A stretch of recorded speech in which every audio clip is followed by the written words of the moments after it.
लोक का हाल भवानी पूछ रही रामा। व्रत हाल का हाल भवानी पूछ रही रामा। अरे व्रत लोक के हाल भवानी पूछ रही रामा।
कि सुमिरहो याद गणेश।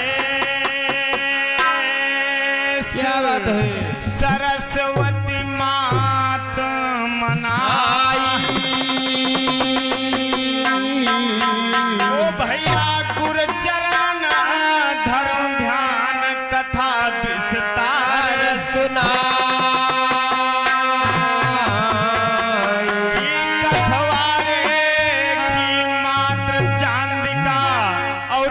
से है यरता और नैमिष की ललित महारानी।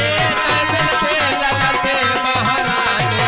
नैमिष की ललित महारानी। नैमिष की ललित महारानी। ओम रामा।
विराजमान हैं और माता सती भगवान शंकर से बात पूछ रही हैं कि हे स्वामी आप हमें कोई ऐसी कथा सुनाइए कि जो हम कभी सुनी नहीं हो।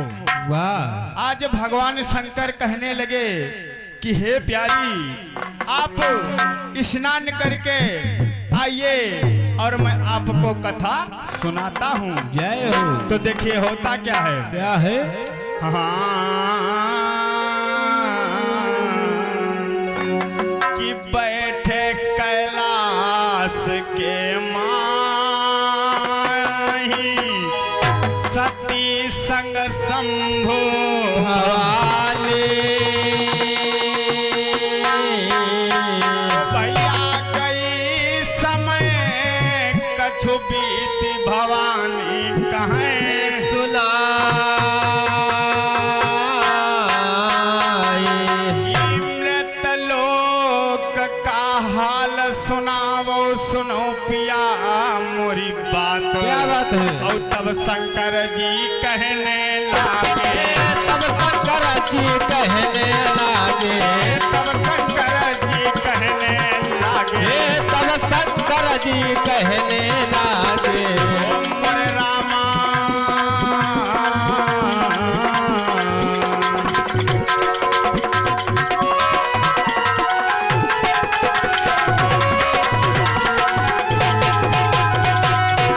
ओम मोरे रामा ओम मोरे रामा यह अरदास है हमारी हो भवानी राही पूछी हो भवानी राही पूछी हो।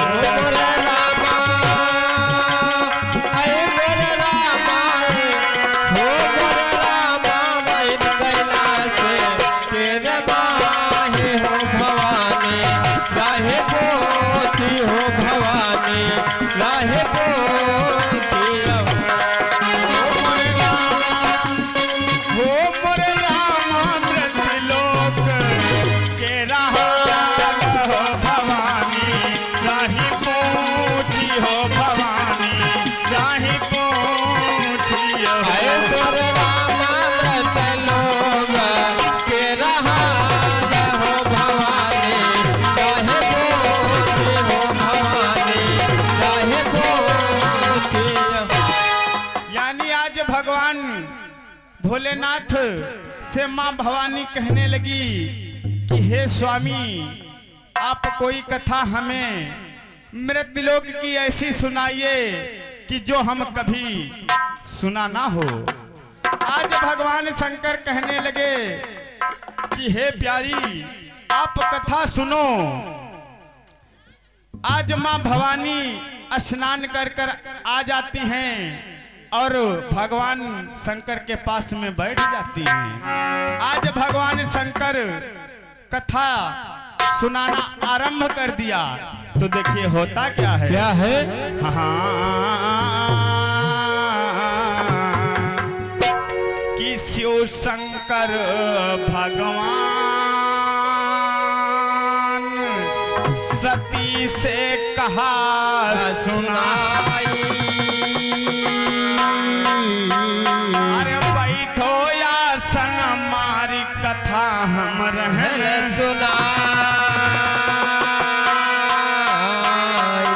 कि संगम जी माय स्नान करी रहे बहुत ऋषि मुनि और सारा हाल बताने लागे सारा हाल बताने लागे सारा हाल बताने लागे वो सारा हाल बताने लागे ओ मोरी रनिया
हमारे बड़े भैया स्नेही लाल जो ग्राम बमरौली के निवासी हैं, इनके हाथों हाथ 51 रुपए का उपहार है। और मैया सैलानी सदा भरती रहे भंडार, बोलिए साचे दरबार की जय हो। आज माँ भवानी जब कथा सुन रही हैं तो आज भगवान शंकर कहने लगे कि हे प्यारी, आप कथा पर ध्यान दीजिए, आपको मैं कथा सुना रहा हूँ। मृतलोक में जो गंगा संगम है वहां पर ऋषि मुनि स्नान करने के लिए जाते हैं। जय हो। तो देखिए होता क्या है। क्या है?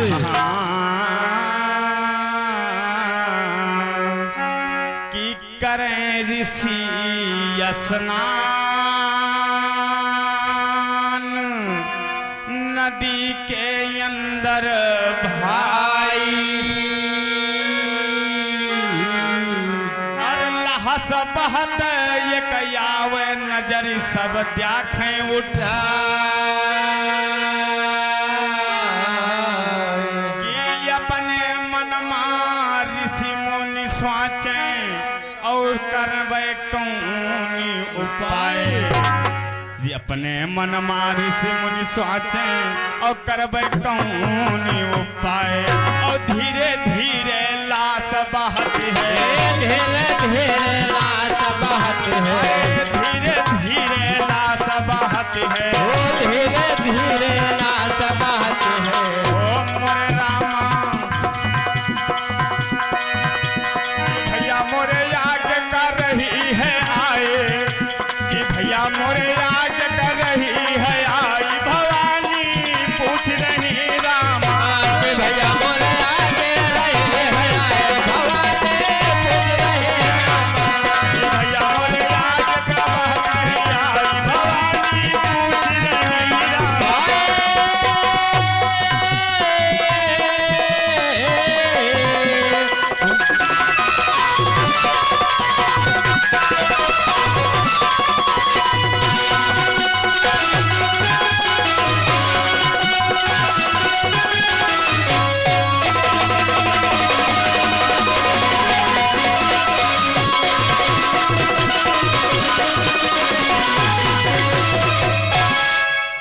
यानी वहां पर ऋषि मुनि स्नान कर रहे थे।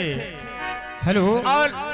और हमारे बड़े भैया श्री गुड्डू और दिनेश भैया और राम अवतार भैया, ये तीनों भैया के हाथों हाथ 10-10 रुपए का उपहार है।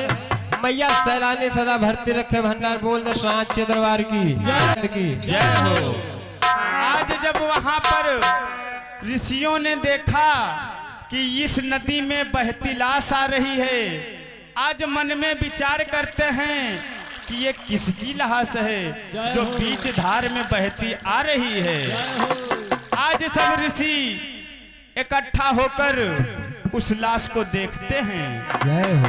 और मन में विचार करते हैं। तब तक वो लाश बहते बहते उन ऋषियों के पास में आ गई। आज जब पास में लाश आ गई तो आज सब ऋषि उस लाश को उठा लेते हैं। तो देखिए होता क्या है। क्या है? हाय किल्ली ना लाश उठाई, जरा ना देर लगाई। ओ भैया ले नदी से आई, तुरंत बाहर धर दे।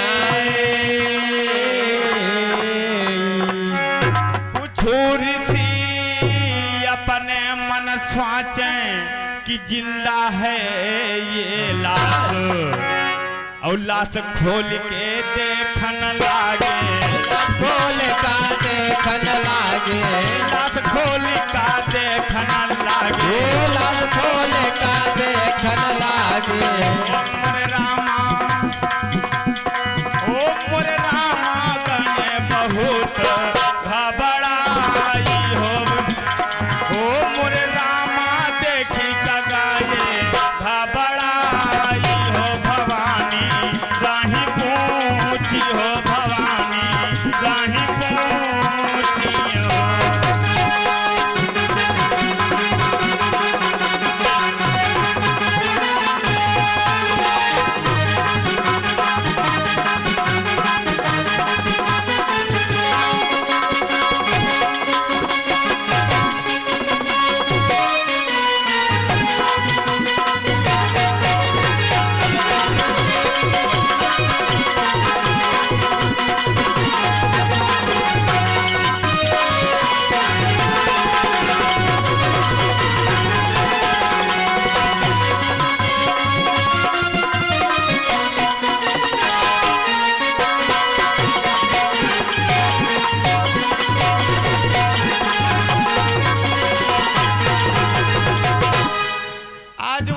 ऋषियों ने जब उस लाश को खोला और सारे ऋषि घबरा गए।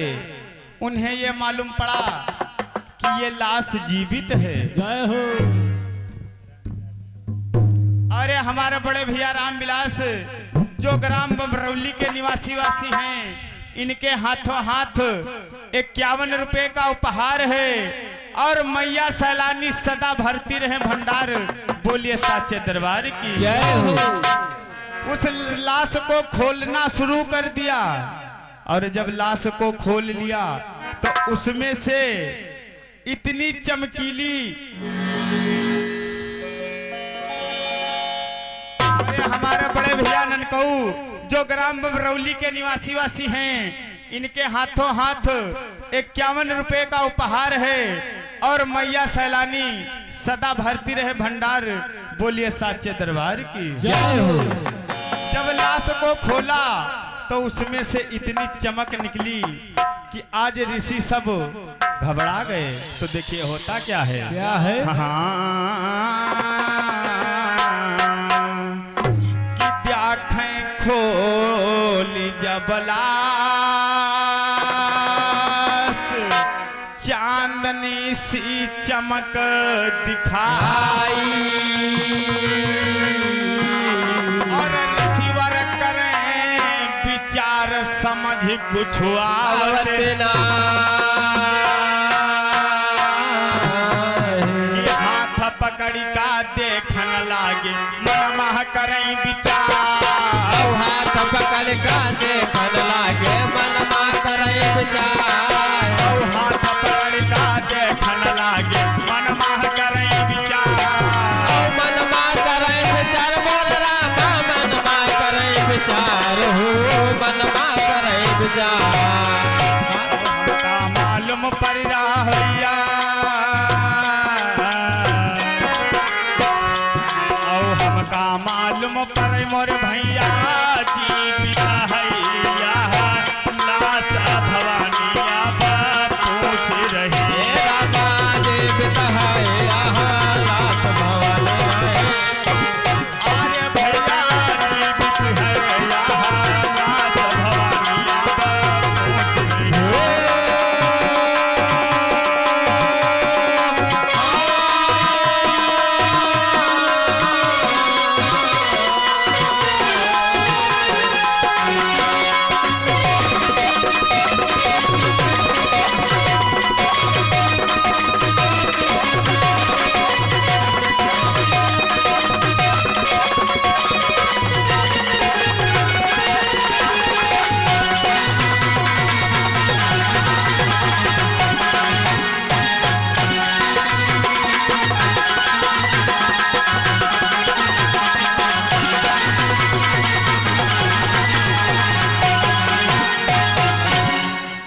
यानी वहां पर ऋषि जब उस लाश को खोला तो उन्हें ऐसा मालूम हुआ कि ये लाश हमको लगती है जीवित है। जय हो।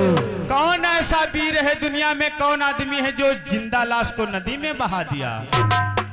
आज सब ऋषि मन में विचार करते हैं और उस नारी को जब देखा कि इसमें जीव है तो आज अपनी शक्ति यानी जितना जोग रहे सब धीरे धीरे अपन लगावे लागी। हाँ कि ठीक हो जाए। ठीक हो जाए मान लो कोई इतना सुनो।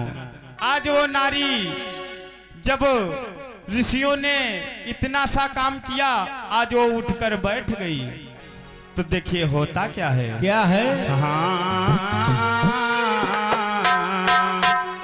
कि उठ बैठी वह नारी ऋषि सब गए घबराई और करबे कौन उपाय समझ कुछ आवत ना तो दशा देख गई तब नारी की मनमा करई विचार। दशा देख गए तब नारे गए मनमा करे विचार। या दशा देख गई तब नारी की मनमा करई विचार। हो दशा देख गए तब नारे गए मनमा करे विचार हो मनमा करे विचार। यो दया देख गए तब नारे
समय का इशारा हो रहा है, लेकिन एकदम लास्ट चौपाई में कहना है मास्टर। क्या बात है? आज वो ऋषि वहां पर जब देखा उस नारी को और जीवित हो गई, और मन में विचार करते हैं कि इस नारी कौन है, इसको मैं क्या करूंगा।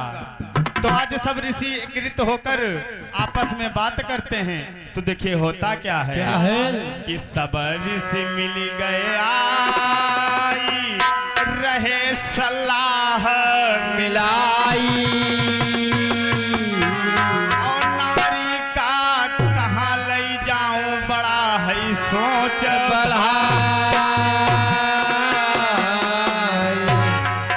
रहे कौन वा नारी। अरे ऋषि सब सोच रहे कौन वा नारी, रहे कौन वा नारी, सुनो श्रोता मन लाई और लिखा ग्रंथ के माही गाई हम लहन सुना हरिनाथ गुरु मोर रहते और लोखरिहा मायस था, और हम हो रहते भिटौली में भैया, हम हो रहे थे भेटौले में भैया, हम हो रहते भिटौली में भैया, हम हो रहे थे भेटौले में भैया।